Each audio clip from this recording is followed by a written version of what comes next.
Hey everybody, it's Jim from Galaxy Property Inspection, and today I want to do one more video about a dishwasher because I want to introduce you to my friend, the turbidity sensor. Okay, most dishwashers that were made in the last 10 years that cost more than about $499 have this little gizmo in there. It's very important, and you can help it do its job based on your habits. So the first thing I want to do is turn the camera around, and I'm going to show you where you can find it in your dishwasher, and then I'm going to tell you what it does.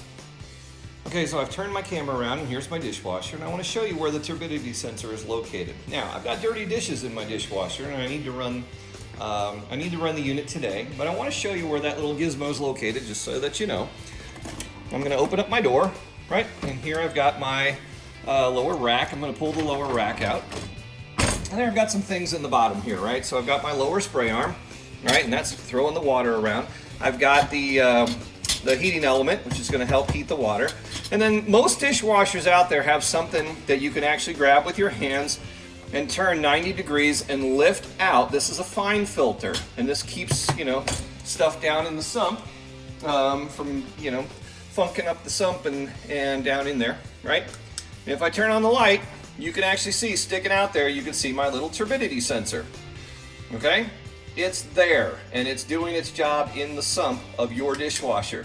Now, I'm going to turn the camera back around and tell you what it does. Okay, so now we know where the turbidity sensor is located in the sump of your dishwasher, but let me tell you a little bit more about this little gadget. This is the energy-saving gadget in your dishwasher. Okay, now there's three types of customers out there that I always think of. Okay, number one, they wash their dishes and then put them into the dishwasher, right? Customer number two, they scrape their dishes and then load them into the dishwasher. And then there's number three. They put everything in there. They put the pasta and the sauce and the soup, and they just take, what's left over from the bowl of cereal, and they just dump it all into the dishwasher. Ew. Right? So we really like number two. You're supposed to scrape your dishes and then put them in the dishwasher, right? And that has to do with how the detergents work. And if you want to know more about detergents, you can watch my video on detergents.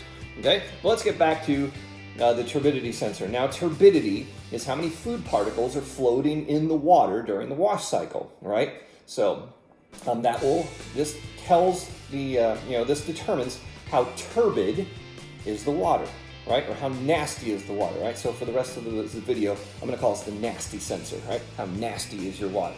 Now, when you select a normal cycle, right, just a normal cycle, chances are your dishwasher, okay, is going to fill, wash the dishes, and dump the water 4 times during the process, during the cycle. Now, if I would select, say, China or Crystal or Light Wash, it's only going to fill and wash the dishes, fill and dump 3 times. If I select Pots and Pans, it's going to do it as many as 7 times. Okay, most dishwashers will not do it any more than 7 times. So if you've got to fill, wash your dishes, and then dump, and then fill, wash your dishes, and dump, that's going to take a lot of time, all right? So let's get back to the nasty sensor, right? So if you're one of those people that washes the dishes before you put them in the dishwasher, right, and then you select pots and pans because you want your dishes really, really clean, right? The turbidity sensor is going to kick on. Remember, you've selected 7 fill and dumps for your cycle, right? That pots and pans or that heavy wash. The turbidity sensor is going to kick on in the middle of the first cycle and go, you know what, your water's pretty clean. I don't need to run this long. So it might eliminate some of those, right? Maybe put you back down to 4, right?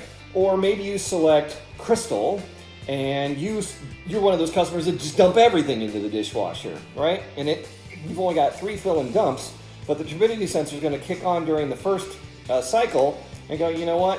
You got some funk nasty water in here. I need to add, a couple more cycles, or maybe it's really, really funky, and so maybe it adds as many as, I'm going to get you up to 7 fill and dumps during the cycle, right? Why is this important to know? It's important to know because if you've got a digital readout on your dishwasher, you may select a normal wash, and maybe it says 90 minutes, right? If you're one of the people that washes your dishes, right, and your turbidity sensor kicks on and goes, you know what, your water's not very dirty here. I don't need to run this long. It's going to take time away.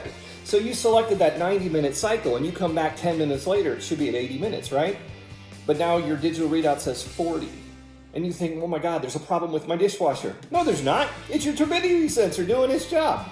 Or maybe you've selected crystal, and maybe it's, a 45-minute wash, but you dump everything in there.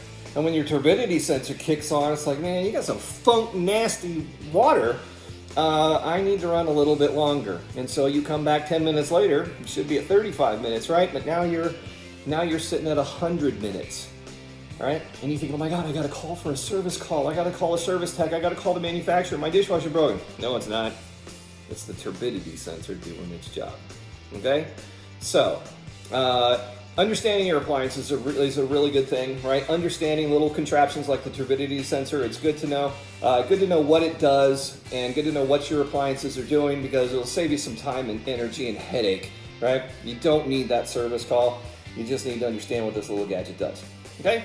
That's all I got for you today. I'll see you in the next video.